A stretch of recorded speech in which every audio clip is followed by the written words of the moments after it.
গতকাল মধ্যরাতে আমরা একটা নোটিশ পেয়েছি যে বাংলাদেশ বার কাউন্সিলের নির্বাচন স্থগিত করা হয়েছে। সেই স্থগিতকরণের কারণ হিসেবে বলা হয়েছে যে দেশে তীব্র জ্বালানি সংকট, এই কারণে বার কাউন্সিলের নির্বাচন স্থগিত করা হলো।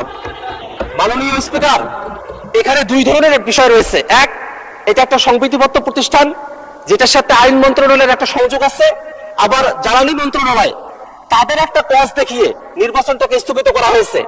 মাননীয় স্পিকার, আপনি জেনে থাকবেন যে যে বাংলাদেশ লিগ্যাল প্র্যাকটিশনার্স এবং বার কাউন্সিল অর্ডারের বিধান অনুযায়ী 3 বছর অন্তর অন্তর নির্বাচন হওয়ার কথা।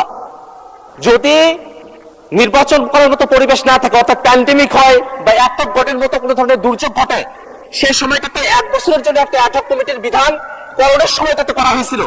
কিন্তু অন্তর্বর্তীকালীন সরকার গঠন করার পরে সেই জায়গাটাতে কোনো একটা বড় প্যান্ডেমিক না থাকা সত্ত্বেও নির্বাচন না দিয়ে তখন একটা অ্যাডহক কমিটি করা হয়। সেই অ্যাডহক কমিটিতে এখনো পর্যন্ত চলমান রয়েছে। সেই অ্যাডহক কমিটি থেকে একটা গণতান্ত্রিক যাত্রায় উত্তরণের জন্য একটা নির্বাচনের সময়সীমা ঘোষণা করা হয়েছিল যে 19শে মেতে নির্বাচনটা অনুষ্ঠিত হবে। কিন্তু গতকাল মধ্যরাতে হঠাৎ করেই সেই নির্বাচনটা স্থগিত ঘোষণা করা হলো। প্রশ্ন হলো, আমরা যখন সংসদে জ্বালানি সংকটের কথা বলছি, মাননীয় সদস্য, আপনার মূল বক্তব্যটা বুঝতে পেরেছি।